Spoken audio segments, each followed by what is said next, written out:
E num vídeo recente que eu gravei sobre os fariseus, e com isso buscando fazer uma analogia de como identificar os fariseus dos dias de hoje, que são religiosos, moralistas e vítimas do seu próprio supremacismo, e que está sempre determinando e julgando quem é que vai para o céu e quem é que vai para o inferno. Então, um amigo ali nos comentários, ele mandou a seguinte questão: na sua interpretação, segundo a Bíblia, quem vai para o inferno? E aí eu respondi a ele: olha, na minha interpretação, segundo a Bíblia, eu aprendi que eu não sei. E aí ele continuou: e como você ensina sobre o pecado, consequência do pecado e destino do pecado?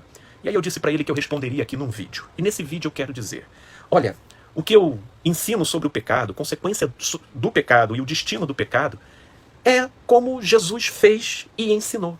Se você olhar para Jesus, ao falar sobre o pecado, existe uma ênfase muito maior em notificar o quanto o pecado destrói e prejudica do que trazer a ênfase sobre a sentença que ele causa na vida de uma pessoa. Mas na mentalidade da religião dos homens, essa lógica se inverteu. Ao se falar sobre o pecado, fala-se muito mais sobre a sentença eterna, de para onde o sujeito vai, do que qualquer conscientização sobre o potencial destrutivo e prejudicial daquilo que o sujeito faz. E quando essa balança descompensa, então você tem pessoas que, quando tocadas pelo discurso da religião, elas mudam o comportamento delas por medo, mas não por conscientização. E aí, se alterando o comportamento por medo, medo tem íntima relação com a lei e a doutrina dos homens, mas não com o amor. Afinal, como diz o apóstolo João em sua epístola, o verdadeiro amor lança fora todo medo. Portanto, se essa pessoa não teve uma experiência com o amor, ela não se conscientizou devidamente em relação à sua própria realidade. Se ela não se conscientizou, ela então não teve a experiência devida com a verdade que a liberta, sendo então apenas ameaçada pelo medo, vivendo reprimida em determinados comportamentos sem a devida conscientização. Porque a verdadeira libertação ela acontece quando a gente enxerga a verdade. E para isso precisa haver uma persuasão na direção de gerar uma conscientização. Porque existem sim caminhos que são bons e geram vida, e caminhos que são maus e geram destruição, prejuízo e até morte. Mas isso se descompensou no discurso da religião. Para o discurso da religião, infelizmente, tudo é inferno.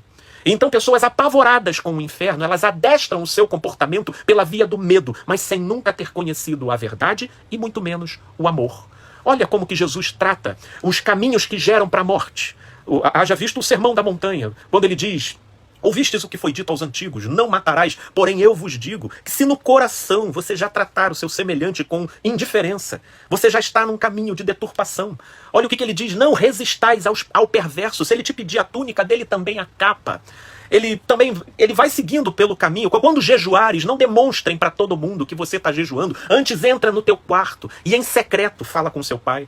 Agora, se tem um momento em que Jesus confronta de maneira mais visceral o caminho de morte de determinadas pessoas, e ele se coloca de modo contundente, é justamente quando ele se dirige a religiosos, aos escribas e fariseus da época dele. E aí ele sim diz: ai de vós. E ainda assim, o que ele conscientiza esses religiosos legalistas e supremacistas é em relação ao seu legalismo e à sua ausência de misericórdia, e o quanto que eles se distanciavam da essência do espírito da mensagem de Deus. Quando Jesus ele fala algo parecido com aquilo que posteriormente ficou definido pelo conceito de inferno, é quando Jesus menciona o Geena, que era um local existente, físico, concreto, nas adjacências do muro de Jerusalém, no vale de Inom, onde eram jogados os lixos da cidade, e onde havia a presença de um fogo constante, que ficava ali aceso para consumir esse lixo da cidade. E Jesus então se utiliza daquele contexto como uma analogia para tipificar um estado de agonia, sim, de queimação e agonia. Portanto, entendendo o que Jesus diz, esse estado de agonia não é um lugar para onde o sujeito vai, mas é um ser no qual o sujeito se torna. E ele fala isso, inclusive, trazendo uma recomendação: se o teu olho te escandaliza, arranca-o e lança-o para longe de ti, porque mais vale entrar no reino sem um olho do que ir com esse pseudo-estado de completude lá para o Geena, né, onde as coisas são consumidas, onde a pessoa vive em estado de agonia.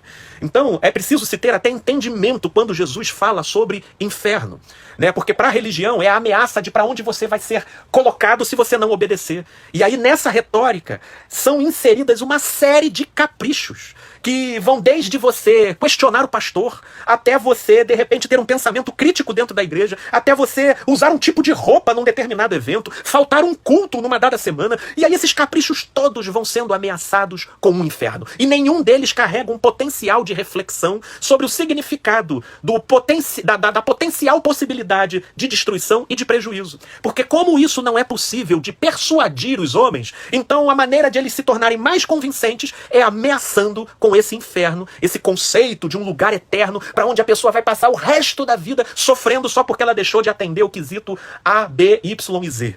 Eu falo sim, meu irmão, sobre o pecado e sobre a consequência do pecado e sobre as possibilidades de destinação dele para a nossa vida.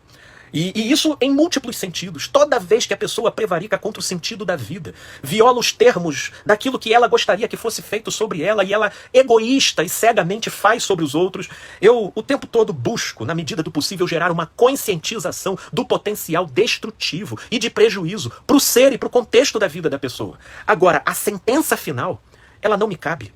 Ela não me pertence. Sabe por quê? Porque eu não sou o autor da salvação. Se eu fosse, eu poderia determinar dessa forma, mas eu não sou. Então, eu falo sobre o potencial de prejuízo, de destruição e de envenenamento para o ser que determinados caminhos proporcionam. Assim como a possibilidade de caminhos de vida. Mas a sentença final, ela não me permite. Você não vai me ver aqui mandando ninguém para o inferno, sentenciando ninguém para o inferno. Essa loucura eu não cometo e peço a Deus misericórdia para não cometer. Você vê eu aqui falando com contundência, por exemplo, de religiosos hipócritas. Se você vê alguns vídeos aqui do meu canal, é o tempo todo trazendo críticas aqui sobre comportamentos hipócritas, manipuladores, perversos até, na direção da boa-fé, da ingenuidade e da boa vontade das pessoas. E em nenhum momento você está vendo eu sentenciar essas pessoas ao inferno. Eu denuncio, eu critico, eu trago críticas, reflexões, conscientização, mas o destino eterno não me cabe. Porque foi nesse sentido que Jesus disse: não julgueis para que não sejais julgados. Não no sentido de não termos uma mente crítica em relação às coisas, mas no sentido de sentenciar de modo finalizante a vida do outro. Na parábola do joio do trigo, Jesus representa isso numa história onde o Senhor daquela seara não permitiu que os anjos fizessem a distinção antecipadamente, sob pena de eles poderem se equivocar. O que dirá nós?